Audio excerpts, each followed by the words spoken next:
everyone, my name is Darson Grantham. I am a realtor and investor here in Des Moines, Iowa, and on today's video, I'm going to go over what I would consider the one skill set that you need to invest in real estate and build wealth. Now, you're probably listening to this because you're just starting out on your investing journey. You're a beginner, or you just have one or two properties, and what probably got you to click on this video is you're feeling a little inadequate. Like you don't know what you need to make the next deal, to find the next deal, to make your next investment.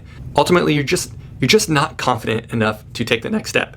Now, none of that is a bad thing. That's good. That is what human nature made us. It's how God made us to be. Is we need to plan, we need to strategize, we need to fear that next step. That's how we are as humans. But what I do every day is I work with investors, helping them buy rental properties. Many times it's an investor that only has one or no properties. And so what I've realized is as I sit down with investors or prospective investors, there's one attribute that everyone that is buying real estate has that people that are not buying real estate don't have. And so that's what I'm going to go through in this video. And that one thing is the willingness to take action. Let me repeat that. A willingness to take action. Now, after hearing that, if you're really disappointed, that's probably a good thing. It means you're an action taker, right? Like you already have the skill set. You're watching this video because maybe you're early on. And so you're probably a little disappointed. Like there's not a bigger thing that you need to buy real estate, right? There isn't a bigger skill set you need. But really the willingness to take action is the big one. Now, when I say that, those of you that start sweating under the armpits, you need to stick around for sure for the next 5 minutes because I'm going to go through how to kind of analyze and take that next step without making you sweat anymore. So let me just more clearly define what I mean when I say a willingness to take action. People that are investing right now, people that are starting businesses, which is very similar to buying real estate, is they have a willingness and a strong bias toward action, right? So they are, whatever they're doing, it's a bias toward action as opposed to sit back and analyze. The person who learns the most in any classroom is actually the teacher. So that teacher is taking the action. The students are not taking any action. The teacher is taking the action in order to teach the students. That is one of the biggest ways to learn. So if you're a new investor, one of the tips that I would have is go analyze 90 properties in 90 days. Just in one quarter, analyze 90 properties. You'll get very, very good at analyzing properties to a point where you don't have to really do much to analyze. You just know up here what that property is going to look like. You have to be willing to experiment. You have to be willing to test something and fail. One of the ways I help myself get around that is I always, if there's something difficult that's going on that I'm trying to figure out how to do, or I'm not confident that I can do it, I try to pinpoint one person that I see doing what I want to be doing. For one example, creating these YouTube videos. Like I'm starting out creating YouTube videos, and there's a lot of people out there that I would say are not very good at it, me being one of them, but I feel like I'm a better real estate agent investor than some people that are putting out videos. So you know what? Like I'm comfortable with just putting out a video and seeing where it goes because I'm trying to model what I see beginning investors struggle with is taking action. In the YouTube world, I'm trying to take action. So that willingness to take action means that if you're taking action, you're not doing something else. Just like if you're doing something else, you're not taking action. So if you think about it, what I've noticed is people overanalyze, overstudy, over-research. And that's fine. Not overdoing it, but researching, analyzing, studying, that's totally fine.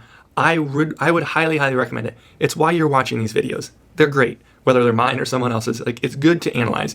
But when watching these videos, studying, analyzing deals, when that replaces the action that you need to be taking in order to buy your first property or your next property, when that studying replaces the action, that next step, then you know that that's not a good place to be. So if you're taking action and you're studying, great. If you're just taking action, great. If you're just studying and not taking any action, that's where your misstep. That is your misstep. You're overanalyzing, and you need to figure out what is that next step. And I'll get into what that means in the next section. Now, I kind of went through like what is the willingness to take action? What does that mean? how do I interpret it as a person? The next step is just how do you get over that? What are some things to think about to getting over that and have that willingness to take action? There's 3 things that I always think about when I'm struggling to take action. First, what is the worst that can happen? And it's almost a doom and gloom thing, but then you kind of back it up, and let me explain. The worst that could happen is I make a video, nobody watches it, right? The worst thing that could happen on buying a property, as long as you've studied and you've done your research, the worst that could happen is, oh man, you lose your investment, you lose your down payment. You lose your down payment and your credit score gets hit and you have a bankruptcy, right?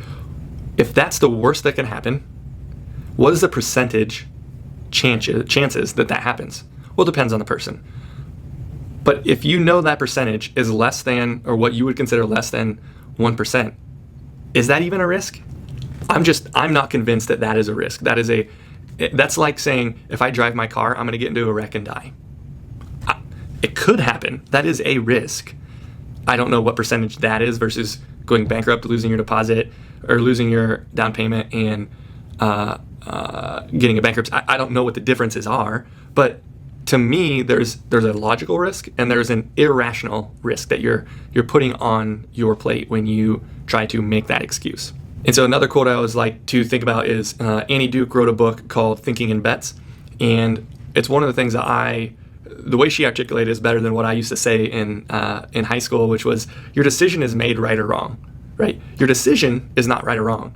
Your decision in whatever you're doing is made right or wrong by the actions you take afterwards. So Annie Duke will say, when you're thinking in bets, you make your decision based on the information that you have, and then you watch it play out and see what percentage was right, what percentage was wrong.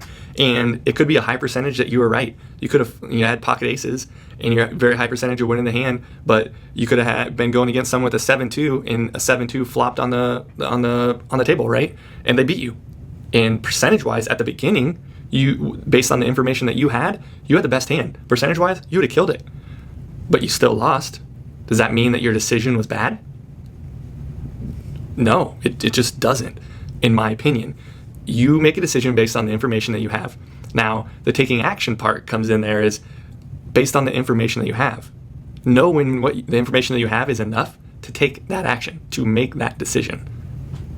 So in summary, I just want to encourage you to take action, right? Whatever that is in life, whether it's real estate, buying real estate, whether it's something in your marriage, with your kids, with your family, with your extended family, with it's a coworker, take action to make your next step better, make the next decision better. Obviously do enough research and know what the outcome should be, or it likely will be, but take that next step, take action. It is important. It's going to feel good.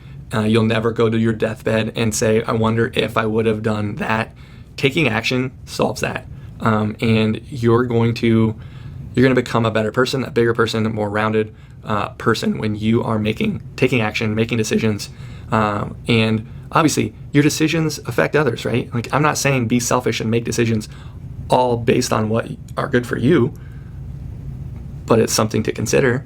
And something when you think about that, making that decision, think everything that I'm doing now is taking away from something else, right? So you can have one of my favorite quotes is Paula Pants in the Financial Independence World. She says, you can have anything, you just can't have everything. So if you think about that, you can have anything, but everything that you do takes away from something else. So make certain that what you are doing is what you really want to be doing, and it's not taking away from something else that you don't want to be doing. Now, that's not a mind shift or mind, I don't know what is, but if there's anything I missed in this, I think willingness to take action, I would argue it. So far, I would love for someone to tell me I'm wrong on that. Taking action is one of the key things, is the key thing to buying your next real estate property. Whatever that means for you, love to hear it. Put it in the comments below. Love to hear just where you're at in investing a world. what you need help with, what you have ideas on, and how it can help. So again, information is below. Shoot me a text, shoot me an email. Love to connect, just to understand what you're wanting from in the real estate world. And I appreciate you watching the video. And obviously, subscribe below if you like this content. I'm gonna start putting out more. Like it or love it, I'm gonna. Promise.